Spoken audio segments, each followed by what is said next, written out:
Olá pessoal, tudo bem? Sejam bem-vindos ao meu quadro Educadores Inspiradores e hoje nós vamos falar sobre Paulo Freire, o patrono da educação brasileira.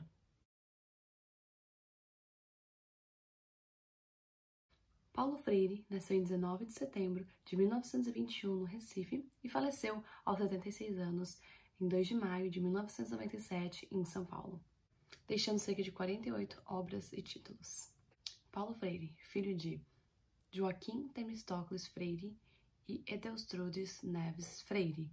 Teve uma irmã, Estela, e 2 irmãos, Armando e Temístocles. Paulo Freire, ele agradece aos irmãos que começaram a trabalhar muito cedo para que ajudassem em casa financeiramente e Paulo Freire pudesse continuar estudando.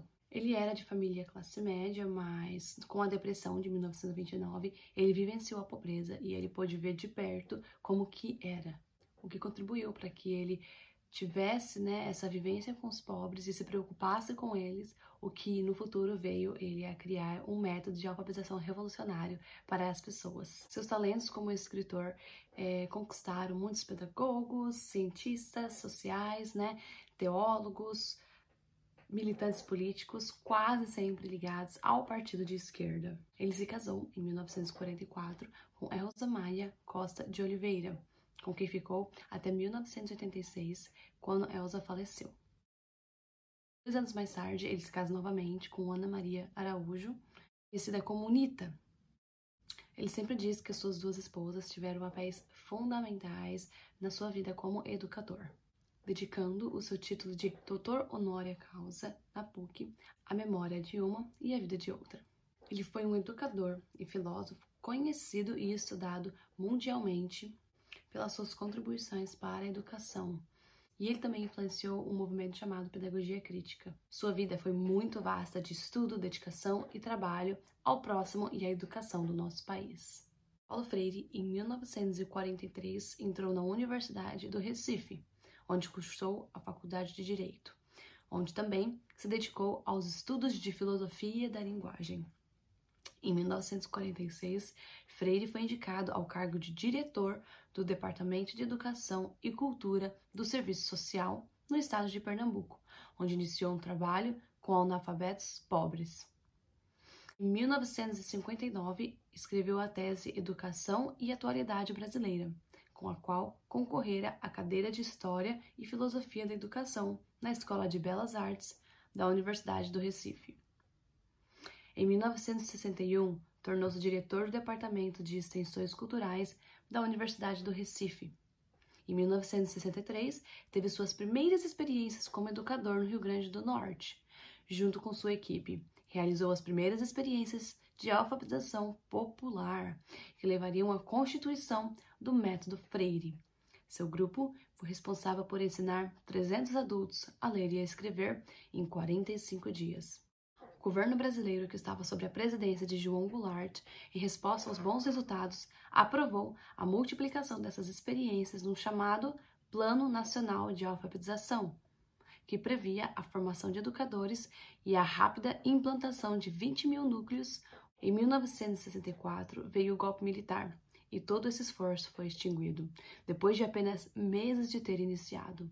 Freire foi encarcerado por 70 dias, depois exilado para a Bolívia e depois foi trabalhar no Chile.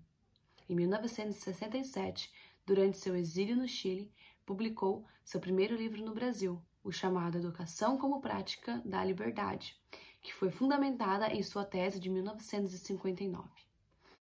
Em 1968, ele concluiu sua redação do seu livro mais famoso, A Pedagogia do Oprimido, que foi publicado em várias línguas.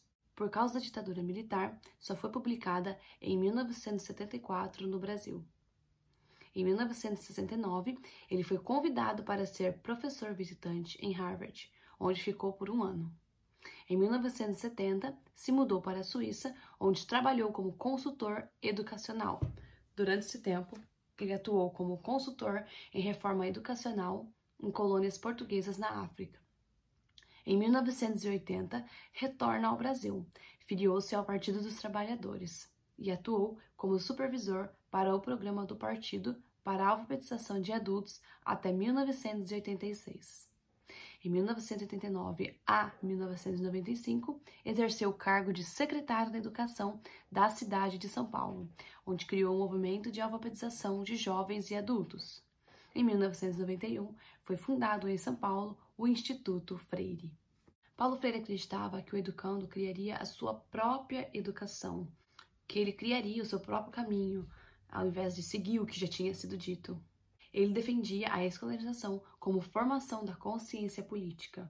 Autor da obra A Pedagogia do Oprimido, a terceira obra mais citada mundialmente em trabalhos de ciências humanas. Nessa obra, ele propõe um método de alfabetização dialético e ele fala muito sobre tirar o oprimido dessa situação, mas claro, sem se tornar o opressor. De assim ele poder enxergar a sua capacidade e ver do que ele é capaz. Gente, ele foi o brasileiro mais homenageado de toda a história, com pelo menos 35 títulos de doutor honoris causa, que significa são títulos em honra, concedidos pelas universidades, que não necessariamente você precisa ter uma graduação acadêmica ou um diploma, mas que por alguma razão se destacaram em alguma área de estudo, que pode ser por sua virtude, méritos ou serviços, que transcendam famílias, pessoas ou instituições. Ou seja, ele alcançou, esse auto-reconhecimento por todas as suas contribuições, tanto para a filosofia quanto para a educação. E também contribuiu muito para a nossa sociedade, e seus feitos eles foram tão significativos que ele pode ser considerado como um honorário de doutor. Ele recebeu um título de doutor sem ter feito doutorado, é mais ou menos isso. Em 1986, ele recebeu um prêmio da Unesco de Educação e Paz. Que honra, né? A declaração de Paulo Freire como patrono da educação brasileira foi sancionada em 13 de abril de 2012, com a lei de número 12.612. Ele nos deixou inúmeras obras e contribuições teóricas que são usadas hoje a mundo afora. Educação não transforma o mundo. Educação muda as pessoas. Pessoas mudam o mundo. Ele foi um dos maiores educadores de toda a história, não só do Brasil, mas mundialmente. E devemos deixar aqui o nosso muito obrigado a todas as suas contribuições.